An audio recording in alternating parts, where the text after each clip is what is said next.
My mom fired me from her beauty company for not being attractive enough for the brand. It all started on a dreary Tuesday morning, the kind where even the sun seemed reluctant to show itself. I received an email from my mother's assistant, a curt message summoning me to her office. My mother, the head of Parker Enterprises, a company rooted in the beauty and cosmetics industry, had always been a commanding figure, someone who thrived on control. I'd worked under her for 5 grueling years, giving every ounce of myself to the company in hopes of earning her respect. But when I walked into her office that day, I could tell something was different. Her expression was cold, even by her standards. Without preamble, she dropped the bombshell. I was being let go. She didn't even bother sugarcoating it, citing my unappealing presence as the reason. She claimed my image clashed with the sleek, glamorous reputation Parker Enterprises was striving for. It wasn't just a professional blow, it was deeply personal. To make matters worse, she revealed that my position would be filled by my younger sister, Sophia. The golden child. The one who could do no wrong. Sophia had always been the shining star of our family, and I'd long grown accustomed to being her shadow. But hearing it put so bluntly, in front of the HR director and a smirking Sophia, was a humiliation I hadn't prepared for. I'd known my mother's affection was conditional, but this was a new low, even for her. As I walked out of the office, my mind swirled with memories of a childhood that had been anything but fair. I remembered the countless times my mother had ignored my achievements, showering Sophia with praise instead. There was the time I won first place in a state science fair, only to have her shrug it off, saying Sophia's cheerleading competition was far more impressive. Or the Christmas morning when she gifted Sophia a brand new car and handed me a gift card for gas. One memory in particular stood out. I was 18, ready to attend my dream college. I had a partial scholarship but needed some financial help to cover the rest. My mother refused, saying it was impractical to waste money on me when Sophia's education at a private art school was a better investment. I'd watched from the sidelines as they packed Sophia off to her pristine campus, while I stayed behind, working 2 jobs and attending a community college I could barely afford. Now, as I replayed the dismissal in my head, I realized this wasn't just about losing a job. It was about being reminded, once again, that I was expendable in her eyes. The thought churned in my stomach like acid, and for the first time, I felt something snap. I couldn't do this anymore. Not for her, not for Sophia, not for anyone. I'd spent my entire life trying to earn a sliver of validation from people who had no intention of giving it. And for what? To be humiliated in front of a room full of people and tossed aside like yesterday's trash? I stepped out of the office building into the crisp autumn air, the world around me feeling sharper and clearer than ever before. A part of me wanted to scream, to cry, to unleash the rage bubbling inside.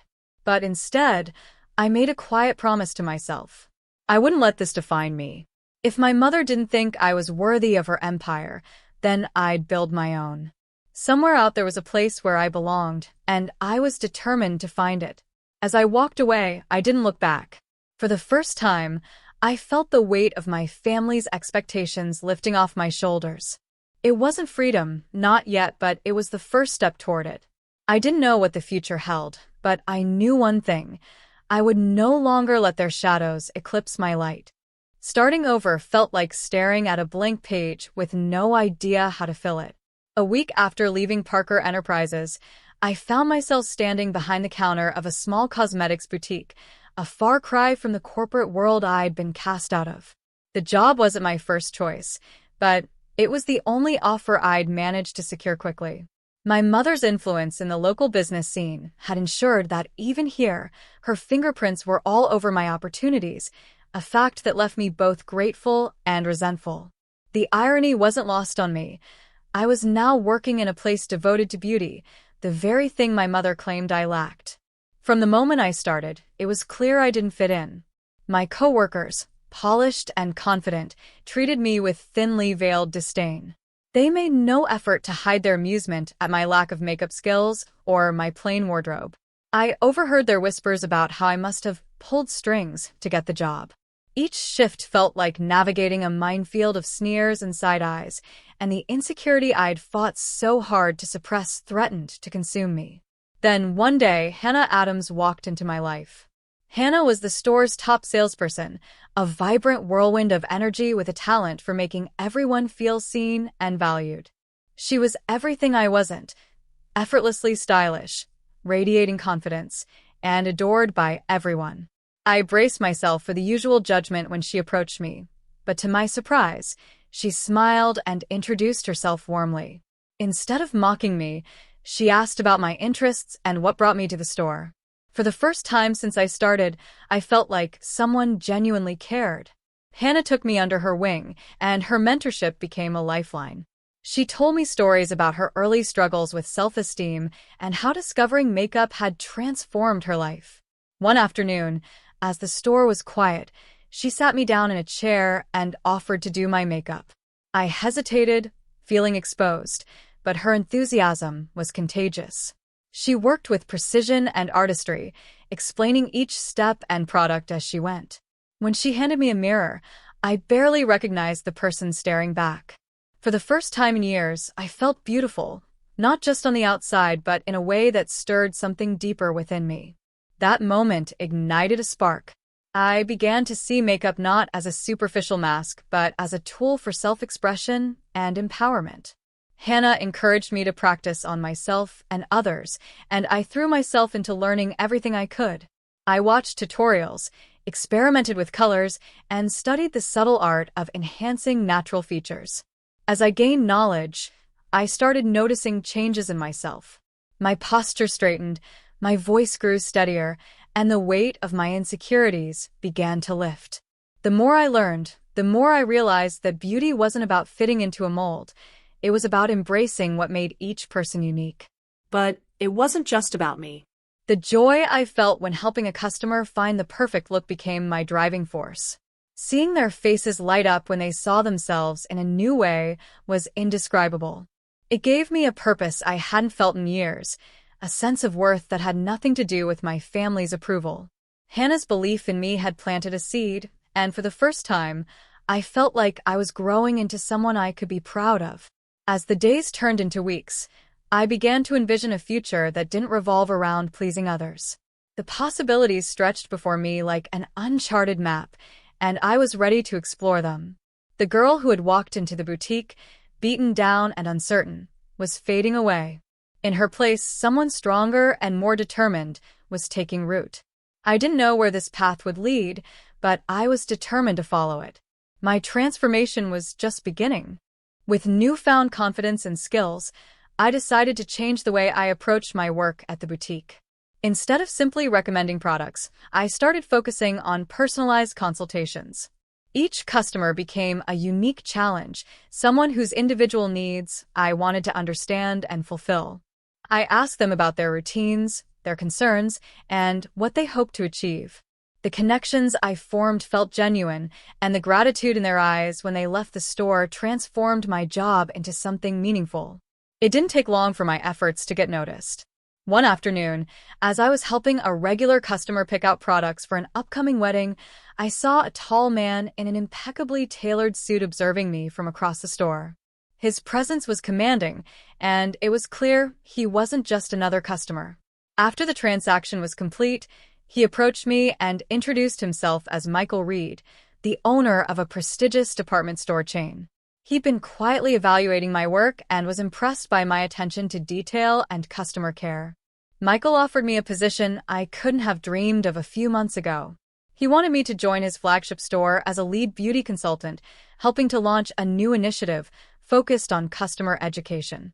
The idea was simple but innovative, creating a space where customers could learn how to use products through interactive demonstrations and workshops. It was an opportunity to step onto a bigger stage, both literally and figuratively.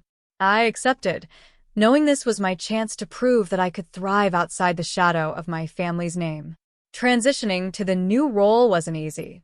The scale of the department store was overwhelming, and I felt the weight of expectations pressing down on me.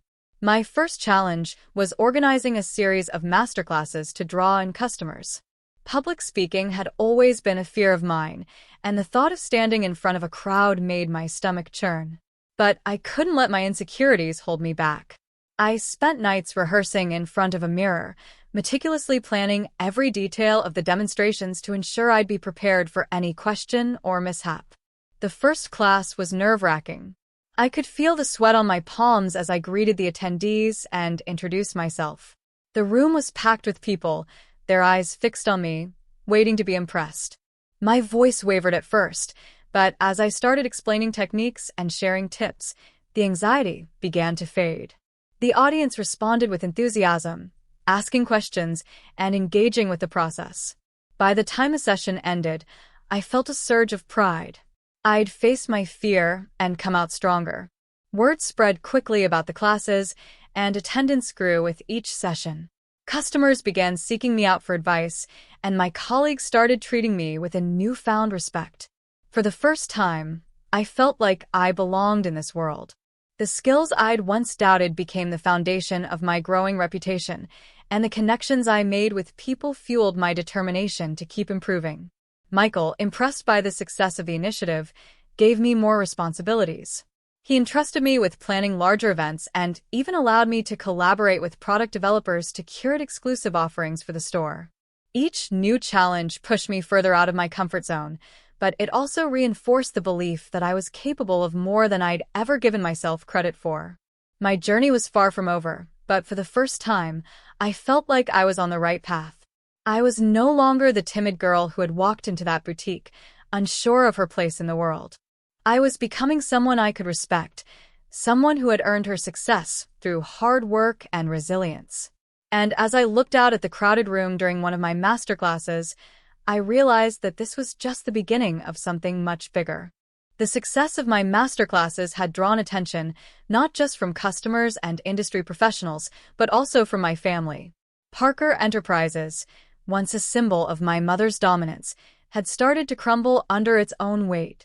In a desperate attempt to salvage their reputation, my mother and Sophia tried to replicate the interactive beauty sessions I had pioneered. Their attempt, however, was a poorly executed imitation. Without understanding the genuine connection and trust one had built with customers, their efforts felt hollow. The fallout was swift and public. During one of their promotional events, a disgruntled client recorded a confrontation with Sophia. The customer had been sold an overpriced, ineffective product and was dismissed rudely when she complained. The video went viral, painting Parker Enterprises as an out-of-touch, elitist brand. It wasn't just the single incident that caused the uproar. It was the culmination of years of superficial marketing and empty promises. The company's image, carefully crafted by my mother, was now its biggest liability. Watching the fallout unfold stirred conflicting emotions in me. Part of me felt vindicated. After all, they had dismissed me as unworthy and then failed trying to mimic the very approach they'd belittled. But another part of me felt a pang of sadness. Despite everything, Parker Enterprises had been a significant part of my life. Seeing it unravel, even from a distance, felt like watching the final thread snap on an already frayed relationship. A few weeks later, my mother reached out to me. She wasn't the commanding figure I remembered. Her voice was softer, almost pleading, as she asked me to meet her for lunch. Against my better judgment, I agreed. Curiosity outweighed my instinct to protect the fragile peace I'd built for myself. When we met, she wasted no time in getting to the point. The company was on the brink of collapse, and she needed my help. She dangled an offer in front of me that would have made my younger self jump with joy. The position of CEO, complete control over the direction of Parker Enterprises. She even admitted her past mistakes, though her words felt rehearsed, like a script she'd practiced on the way there. But I wasn't the same person she dismissed. The desperation in her offer only highlighted what I'd always known. She didn't see me as a person, only as a tool to fix her mistakes. Her sudden change of heart wasn't about valuing me, it was about salvaging her legacy. I sat through her pitch, nodding politely, but my decision was already made. When she finished, I thanked her for the opportunity and declined. The shock on her face was almost palpable. For the first time, I saw the cracks in her armor, the vulnerability she'd spent a lifetime hiding. But I couldn't let her manipulation pull me back into a world I'd fought so hard to escape. Walking away from that meeting felt like closing a chapter of my life. My mother's empire might be crumbling, but I had built something far more valuable, a sense of self-worth that no title or family name could provide. As I stepped out into the bustling city streets, I felt lighter, freer. I didn't need their validation anymore. My success wasn't theirs to take credit for, and their failures weren't mine to fix. This wasn't just a rejection of her offer. It was a declaration of independence. My path was my own, and for the first time, I was excited to see where it would lead. Success didn't come overnight, but once it took root, it spread like wildfire. My methods of personalized customer care and interactive beauty education were no longer just innovative, they became the gold standard. Business schools began using my approach as a case study, praising the importance of connection and empathy in an increasingly impersonal market. What had started as small masterclasses in a boutique had evolved into international workshops. I traveled the world, teaching audiences of all ages how to use makeup not to mask themselves, but to reveal their inner confidence. Everywhere I went, I met people with stories like mine, individuals who had been overlooked or dismissed, searching for a way to reclaim their worth. Helping them discover that spark in themselves became my mission. The gratitude and joy I saw on their faces were worth more than any award or accolade. It wasn't just about beauty products anymore. It was about empowerment, about reminding people that they mattered. Meanwhile, Parker Enterprises was unraveling completely. The viral scandal had been just the beginning of the end. My mother's arrogance and Sophia's lack of business acumen drove the company into the ground. The lavish office spaces were sold, their high-profile clients jumped ship, and the once glamorous Parker name became synonymous with failure. My mother and Sophia eventually lost everything. The details were relayed to me through mutual acquaintances. I never went looking for updates, but the whispers found their way to me regardless. My mother ended up working as a retail consultant for a small chain, and Sophia, once the golden child, was now a receptionist at a mid-tier salon. Both of them attempted to reach out to me. Emails, letters, even showing up unannounced at one of my events. But I had learned my lesson. Their efforts to reconcile weren't driven by remorse or a desire to repair our relationship. They were born out of desperation. I blocked their attempts, choosing instead to focus on the life I'd built for myself. It wasn't out of spite, but out of self-preservation. Letting them back in would only reopen old wounds, and I had come too far to let that happen. As my career flourished, so did my sense of self. For the first time, I could look in the mirror and truly appreciate the person staring back. I wasn't just the result of my past. I was the sum of my resilience, my determination, and the lessons I'd learned along the way. The pain and rejection I'd endured had forged me into someone strong enough to face the world on my terms. The final piece of my journey came during one of my international workshops. A young woman approached me after the session, her eyes filled with tears. She thanked me for inspiring her, for helping her see beauty in herself that she'd never noticed before. Her words struck a chord deeper than I expected. It was in that moment I realized the true scope of what I'd accomplished. This wasn't just about my success. It was about creating a ripple effect, empowering others to embrace their value and potential. Looking back, it was clear that my journey began with injustice. My mother's dismissal, Sophia's favoritism, and the countless small indignities I'd endured were the catalysts for my transformation. But they didn't define me. What defined me was how I chose to rise above them, to build a life that reflected my values instead of theirs. As I closed the workshop that day, I felt a profound sense of peace. My life was far from perfect, but it was mine, built with purpose, passion, and perseverance. The girl who had once been told she wasn't enough had become a woman who knew her worth. And as I looked out at the crowd, filled with people ready to start their own journeys, I knew this was only the beginning of something even greater.